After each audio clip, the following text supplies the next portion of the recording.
So we are rejoined by Angels prospect, and I'm guessing he's going to be the second prospect in the Angels organization now that Griffin Canning has got up to the major league level. Brandon Marsh, how you doing? I'm doing great. How about you, man? Good. Last time we talked to you was, before you were headed out to spring training. I think it was, a couple weeks before spring training actually starts. So that's kind of where I want to begin. Talk about your spring training time. For Angel fans, I saw a lot of you on TV playing with the big names on the Angels organization and on the major league level. How was that? It was a great experience for a young player like myself and a lot of the other guys that were with me.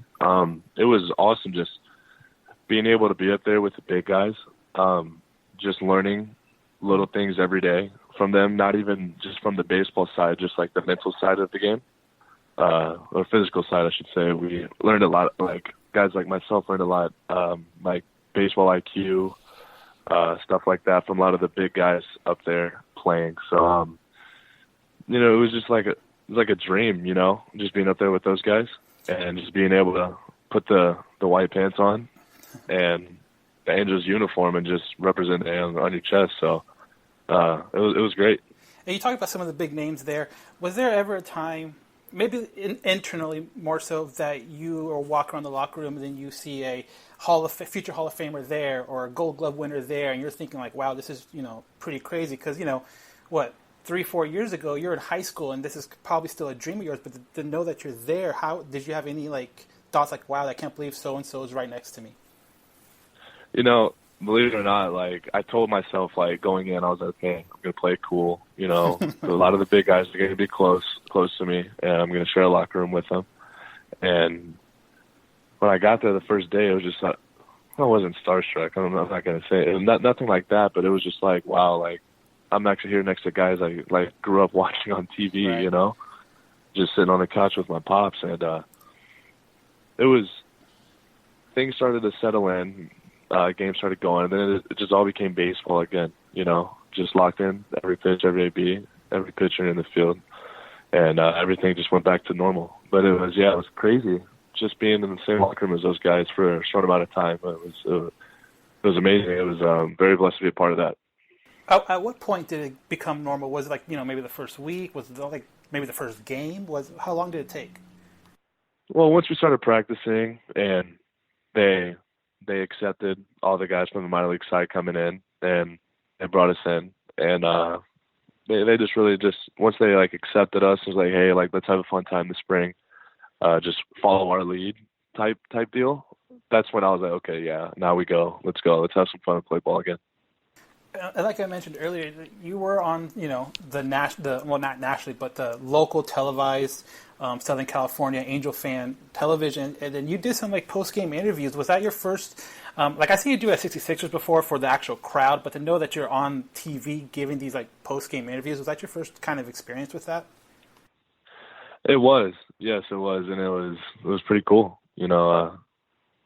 Just never. I've always had confidence in myself, but never thought I'd be in the position that I am right now with some of my teammates that I am today. It's a blessing. And then obviously towards the end of the spring training, the Angels had a handful of games with the Dodgers in Angel Stadium and Dodger Stadium, and that's kind of where you, I don't want to say made a name for yourself because you already kind of had that name, but that's when you started hearing the Mark Gubazas, the Victor Rojas's really, give you a good, especially defensively. They were very up on you defensively. And did that get back to you at all, or what's your reaction to that? It was. I don't like to pay too much attention to the stuff outside of baseball, but those was the Freeway series. That series, it was just a great 2 games to be a part of, and I was just there to fill my role whenever my name was called. So I just the way I look at it is ball is ball. When I'm in between those white lines, I know it sounds cliche, but I'm locked in. Right. And it's kind of hard to stay locked in when we had 50,000 people there that night in Angel Stadium. But it was when I was up to the plate. I mean, it felt like just like a normal AB, just with a lot of noise in the background. Was that your first time But playing in a major league park? Obviously, with that many people, but did you ever play like in a major league park, like maybe like in a high school tournament or anything like that, or was that your first time in I a did major not. league? No, that was my first time playing in an actual game in a major league park. That had to be some kind of walking out to center field, and that's Trout. Oh, it That's was. Trout's position, and everyone there knows Trout. But to be at that position, how was that for your first time? I mean, it was like a dream come true. My mom was able to make it out, so that was even better. Just being able to see her after the game, and just there's a couple of Dodgers fans out there that were giving me a little bit of grief just because I was coming in Trouty's position. But Yeah, I'm sure that's not going to go anywhere it anytime was soon. it was some big shoes to fill, obviously. But I tried to make the most of every opportunity that was given to me, and I had a great time. I had a blast. It was awesome. So moving forward from spring training, you break camp, you get promoted to Double A because you spent most of the year last year in Single A in Empire. What were the biggest, what are the biggest things you had to get used to making that transition from a Single A to a Double A?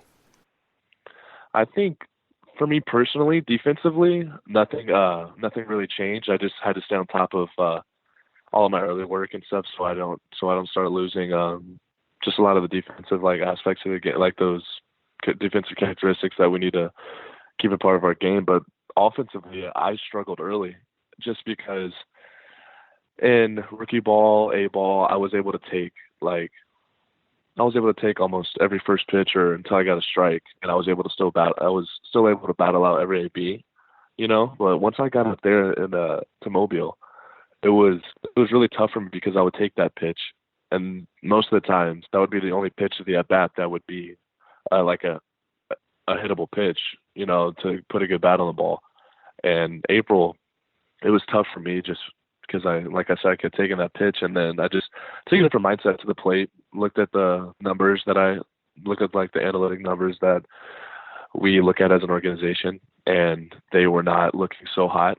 So just like my swing rate in the zone, like when balls put in the zone, wasn't that high. And so I decided to be more aggressive early in the count and just jump on those early, get me over curveballs or heaters, So Right. that's when things started really rolling. And yeah, that was the toughest part for me at the plate. Was just I had to get that one pitch because the pitchers now, I mean, they're so good, Oh yeah.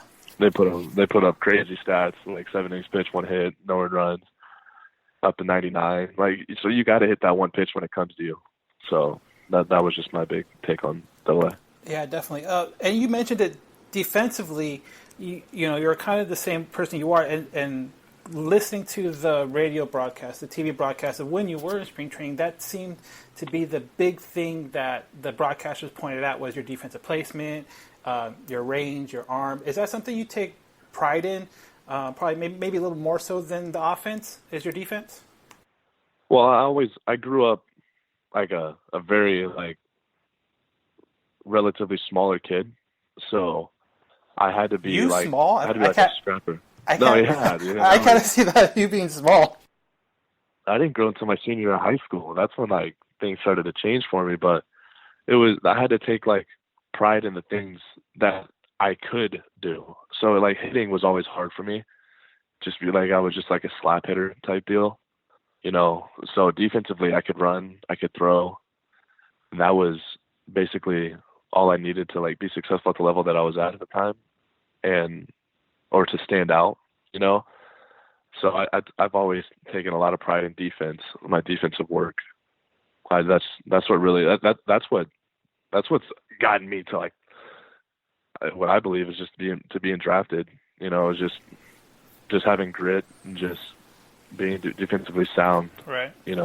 Yeah, and it shows. I've seen you a handful of times that when you're down at Inland Empire and that defensive, your arm, your movement, everything seemed very advanced for that level. So to see you have success with that, on the upper levels isn't really surprising at all. you talked about your struggles early in the season with Mobile. Then you kind of started getting hot and was named to the Double A All Star team. How did that make you feel when you found out that announcement? That was good. It was just showing that all the hard work we put into the cage and all the daily routines that we've done, all the bus trips, all that stuff, it pays off and it's showing. But it's definitely a great feeling to be recognized as a Southern League All-Star. But it was just too bad I couldn't be able to play in it. Yeah, that was going to be my next thing. Is earlier this month, you it looked like you rolled an ankle, getting back to third base. How are you feeling? And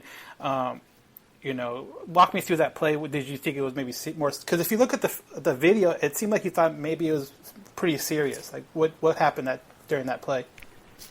So the ball gets hit in the right center, and the center fielder tries to come catch it in the air, and it ends up getting by him. So I'm thinking, okay, it's just going to be a stand-up triple because the ball ends up rolling to the wall, and outfielders took a bad route to it, which happens to everyone. And so I'm starting to slow up coming into third, and I see our third base coach. He's waving me in for an inside the park home run. And I'm like, oh, shoot, I got to pick it back up. And, so my steps are kind of messed up. I barely touch third. I have to come to a complete stop to almost touch third. I'm like, okay, I'm going to get hosed. So I stop, go back to third. And I thought the catcher got the ball and he was going to back pick me at third because the ball was thrown up third base line.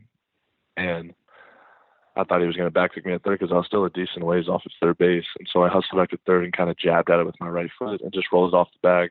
Yeah, and I don't know how much into depth I can go into that, but right. It's as of right now, I'm feeling great. The rehab process is going phenomenal, and we're making very big strides into getting back onto the field. That's good. That's good to hear because, like you said, you were absolutely tearing it up. I looked it up, and your last 10 games before the injury, you were batting .400, so it showed that the work you were putting in was turning around, and hopefully when you get back out there, you can continue where you left off.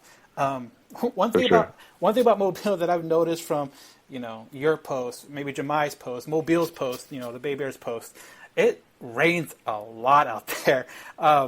And that forces you guys to play makes you guys play a lot of double headers. How's a double header how do you feel about double headers? Is it you have to go into the day kind of a different because you play two? No, not really. I feel like we all have the same mindset as going in to try to win a ball game or ball games. Definitely instead of 9-inning game, it turns into a 14-inning doubleheader. But usually for doubleheaders, it's tough as a hitter just because it could either, in my opinion, go completely your way, balls are falling the whole day, or it could go the complete opposite and you're just struggling the whole day. Because usually in a game, you start off your first 3 Bs are really tough and you don't get the outcome that you want. It's kind of hard to come back in that fourth AB, but some people do it, some people don't, but the cards may fall your way, the cards may not. But with having a doubleheader, it's 8 or 9 ABs or 7 or 8 ABs. And if your first game's tough, it's hard to come back 30 minutes later and start a second game against the same team that's probably going to pitch you the same way that you struggled. It's just stuff like that. All those factors come into play. But no, personally, I don't mind doubleheaders. They go by fairly quick, and we all have fun when we're out there. So one thing I've learned from you that I didn't really know beforehand is that you're not the only great athlete in your family. Your sister's doing some crazy things at Duke. Talk about her for a second. Oh yeah, so no, we're all very proud of my sister and her accomplishment so far at Duke. Yeah, she's only a sophomore, and she got to compete in nationals in Texas this past week, and she did a great job. I was watching every event on my phone, and I went to a little local burger joint, a little bar and grill place, and watched her on TV on ESPN. And it's just crazy seeing my little sister on TV, and I'm in the minor leagues of Major League Baseball, and I'm just just grinding it out, and she's on TV on ESPN. She's doing her thing, but she's incredible, man. She runs in a few events. She's having a great time. Made a lot of good friends up there, and we're all very proud of her. She's amazing. How competitive was that household growing up? Were you guys always competing, whether it be like races, running, or whatever, baseball, basketball, whatever? Were you guys really competitive growing up? Oh yeah, she would come. So she was a cheerleader growing up. She also played softball. She didn't start running track till high school, but she was a cheerleader for one of the local football teams that I played for, and she would come to practice every Thursday and literally race us guys and beat us. It was like we'd practice on a baseball field, on the outfield of a baseball field at one of our like local parks in the area, and we would run from second base to the right foul pole line, stuff like that, or just from foul pole to foul pole, and she would literally dust almost everyone on the football team, and it was just, my dad would give me a lot of, he would just, nag at me just about how my sister's just faster and stuff like that. No, but I'll get her now though. She can't get me now. So you're faster now. You got the speed over her. No, I don't know. We haven't ran in years, but she'll get me anything over 100 meters, I think. But okay. I think I'll get her in the short distance. Okay. Yeah, I'm guessing that had to be some really competitive, Thanksgiving family get together kind of stuff where. 100%. That's great to hear. I saw that almost, and I was following along with her too on last weekend, and she does the heptathlon, so that's seven different, right? Yes. 7 different, and that's absolutely crazy. There's 2, crazy athletes in one family. That's awesome. So I want to talk to you too about maybe some of your teammates you've had, whether it's this year or last year. But tell me, who do you think your funniest teammate is? Funniest teammate, I'd have to go with Kevin Williams. Sad I hate to talk about him in this manner, but we just let him go. Right, I saw that too, yeah. But he became one of my best friends, and it was tough seeing his name being taken off of the roster. And I still talk to him almost every day. And we just have a lot of the same. We like a lot of the same things. Same music. We dance a lot. We're just goofy, man. And he was definitely one of the best teammates that I've had in pro ball, and one of the most funniest ones as well. How do you handle that as a player, the balance between, it's a game of baseball, but it's also a business, whether it affects you or, like you said, affects friends or people that you're close to? How do you deal with that? Yeah, I mean, like you said, it's oftentimes us players, we forget it's a business. Just because we get so close to each other during the season from all the things that we have to go through as a team, we get lost in the aspect that this game is a business for us now, and any day any of us can go. So it's when I found out about Kevin, it was super, super tough for me to handle, just because him being one of my best friends. But it is part of the game that we play. It is a business, and it's very tough to realize that. But we gotta wake up and just keep going. All right. So moving on from that, who teammate wise is best dressed? Best dressed. Brandon Sandoval. I got a question about him. Brandon Sandoval. I got a question about that, and his, I guess, I don't know if it's like world famous now, but his mustache he grew out. What was the? Oh yeah. What was the? Is that supposed to be like a slump buster he was trying to pull? But it seemed like it's lasted quite a long time. No, he started off the season. He's been doing well pretty much the whole year.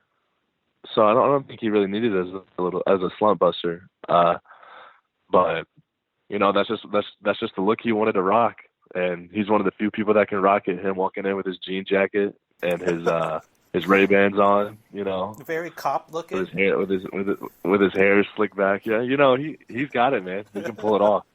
Yeah, I saw that. It just seemed to stick. So that was that's pretty crazy. How about best? I know you play video games. Best gamer in teammate wise.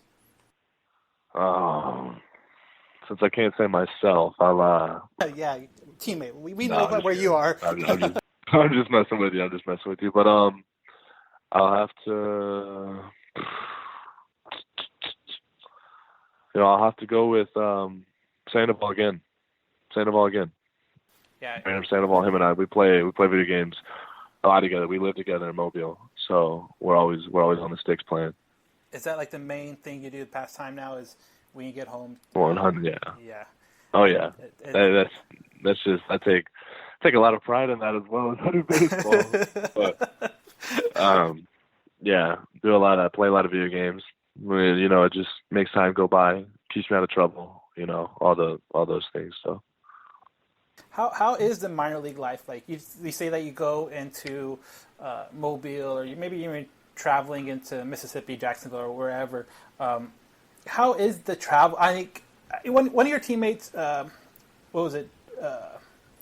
His name's escaping me. Jack Kruger. Yeah, Jack Kruger posted something on his Instagram a little while back, and it kind of said it from like his point of view, where you guys play a game and then boom, you're on the bus for 5-6 hours. Like 6 more hours. Yeah, exactly. Yeah. How does that? How do you deal with that? You knowing that you have a game and then you're going to be in a tight, and you're a tall guy in tight little quarters for like you said, 6 hours.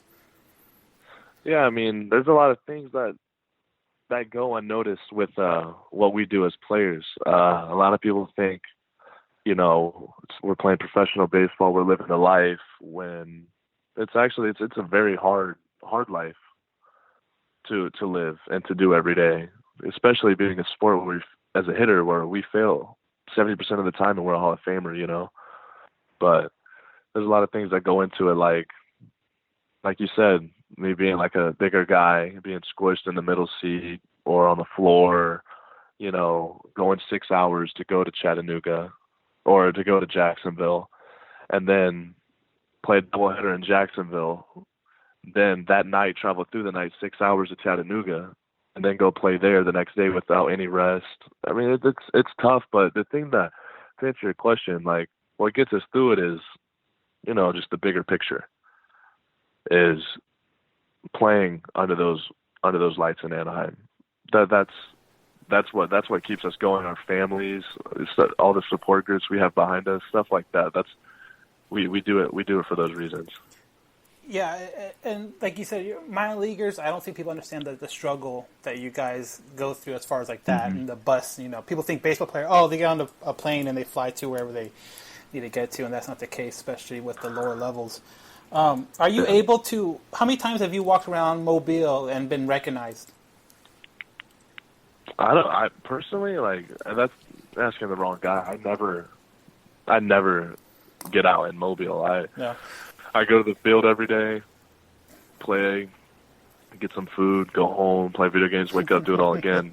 And on the off day, I'll just sit inside and just rest all day, just let the body recover. So I apologize. I don't. That's cool. I don't really go anywhere, to be honest with you. You as a player, something that stuck out to me is that you play with like a kid passion, if that makes sense. Like, your whole thing, especially when you're with 6 Sixers, because that's where I saw you the most, was 6 Sixers win a game, and like kind of regardless of what you did personally, you could have went 0 for 4 or 4 for 4. It didn't really matter. You were kind of like the clown in the back, doing a photo bomb or doing stuff like that. Where does that kind of childish enthusiasm come from? I think I've just always played any sport that way, or whatever I've done. I've always done it with that sort of passion. I just who likes a boring post game interview? I want to go get the Gatorade cooler and throw it on them, whoever was the player of the game that day, and it just adds a little flavor. Just keeps everyone laughing, everyone going. Come back the next day, same energy, and try to just keep it rolling. Right. No, and that's great to see because like we said earlier, it is a business, but it's great to see that you guys, especially, you can still have fun doing it. Yeah. Yeah. Last question. I'll let you go after this. Best advice you've gotten from someone? It could be your parents. It could be a baseball coach, just a friend. What's the best advice you've ever gotten? The best advice I've ever gotten. Honestly, it would just have to be just to keep the game simple. I know that's a simple answer, but don't let it get too big, because we know the spotlight's like it's always on us players, and people are waiting. Like, a lot of critics are waiting for us to do like something bad. Something bad goes on, it blows up. You do something good, it doesn't really like blow up as much as it would if it was bad. But just keeping the game simple and just having fun. I mean, it's a kid's game, so just have fun. Just keep the game simple and just laugh, smile, keep the intensity up, be competitive, and just have fun. That's great. That's really good. Like you said, it's simple, but it kind of gets to the point of where, you don't make it bigger than it is. You'll have a lot of fun and be successful doing it as well. You put pressure on yourself, and the moment will take advantage of you. Just keep it simple and have fun, and just do everything to the best that you can. Leave it there with no regrets. Like I said, I know it sounds like a cliche answer, but that was probably one of the best advices I've ever been given as related to baseball. That's great. That's great. I want to thank you again for taking time out, Brandon, and speedy recovery. Hopefully you get out there soon for the AA Mobile Bay Bears after their All-Star break. But best of luck, and hope you are able to stay healthy. Hey, man, I appreciate it. Thank you.